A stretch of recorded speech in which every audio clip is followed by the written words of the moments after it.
keep clapping, ladies and gentlemen. Our next act, we're in for a treat because it's Iain.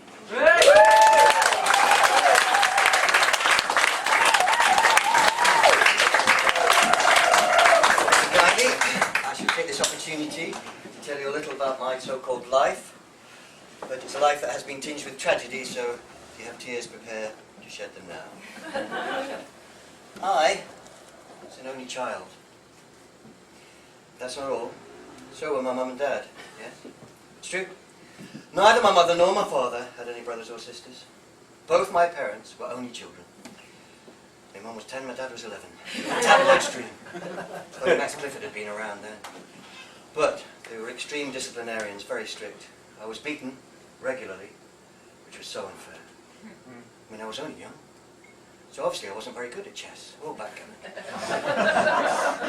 There were chores to do every day. I had to sweep the steps, which I wouldn't have minded, but we lived in a lighthouse. I mean, these things stay with you. Even now I can't get to sleep without having the light on. And off.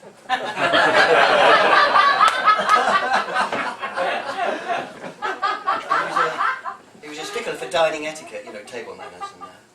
He would always insist on saying grace, which would irritate the hell out of my mother because her name's Mary. As a little boy, I would always ask for permission to get down from the table. Mind you, my mother would have to do that as well, and then she would have to hand over all the money she'd got from the men who'd been watching her dance. Well, times were hard. But we usually managed to scrape together one square meal a day. Toast. The school days were miserable. Well, my school was all boys. Even the teachers. So I didn't learn much. At the time it seemed so bad. All I learned at school was how to bend, not break the rules. It was madness. I wasn't a popular pupil. Well, I never really knew how to make friends. Except out of plasticine and Meccano, and let's face it, those relationships never lasted. Even the school bully ignored me. I was always last to get picked when choosing sides for football. My imaginary friends got chosen before me.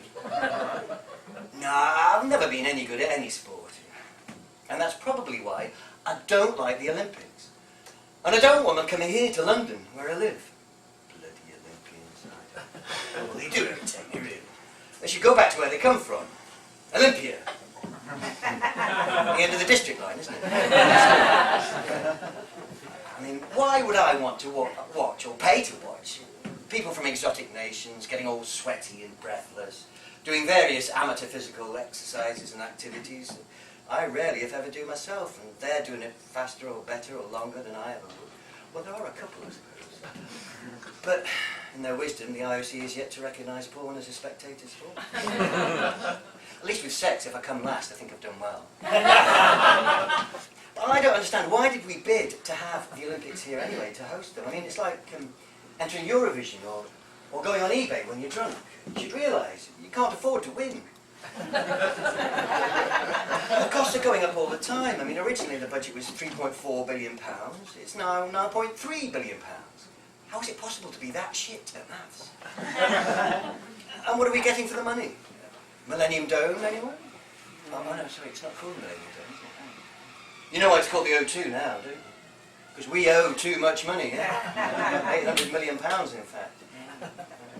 And this idea that the government's putting about, that, oh, there'll be long-term local benefits for the communities involved, well, that's about as believable as a Gordon Brown grin. Oh yes, the citizens and residents of Stratford will have their very own, huge, £25 million over budget velodrome after the game. Well, what use is that? I'm not even sure what a velodrome is. I think it's where Mad Max met Tina. But I have to recognise there's a long history behind the Olympics and a strong tradition which our Olympics Minister, Tessa Jowell, has seen fit to continue. A tradition of corruption. Ah yes, the various members of the IOC have been sacked or jailed for bribery in recent years. And Ms Jowell is no stranger to a bit of bribery. They had to rebrand cash ices, the government did. Well, they can't call them Tessas anymore, because no one invests in them. I mean, you know the story about her husband, David Mills. Well, he was paid a big bribe by Prime Minister Berlusconi to lie in court on his behalf, which he did, and then use the money to pay off their mortgage. unless I was unaware of this. But perhaps that's what she means when she says there'll be more affordable housing. She recently tried to bribe the Labour Party members of Erith and Thamesmead constituency to vote for her preferred parliamentary candidate, by saying that if they did, if they kissed her arse, basically, they'd be in position to benefit from the Olympic budget that she holds the purse strings of. I mean, Erith and Thamesmead is not even in one of the 5 Olympic boroughs. It's in neighbouring Bexley, which I suppose is next door to Greenwich, so it's sort of a case of cheek by jowl. Bare-faced cheek by bloody jowl. But to be serious for a brief moment, what could the real cost of the Games be in human terms? I mean, here we are, July the 7th. We all know what happened 4 years ago.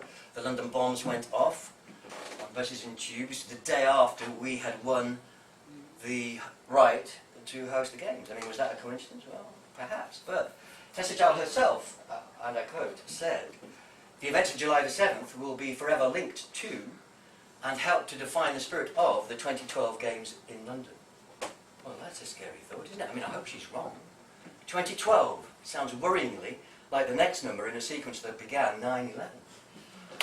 It's a terribly tempting target for terrorists. I know what you're thinking. That's easy for me to say. It's not. Have a go. Terribly tempting target for terrorists.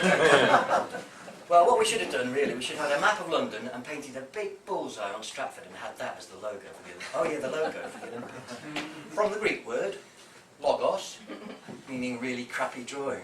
Well, I shall log off now. Thank you. I've been Ian, you've been lovely, and good night.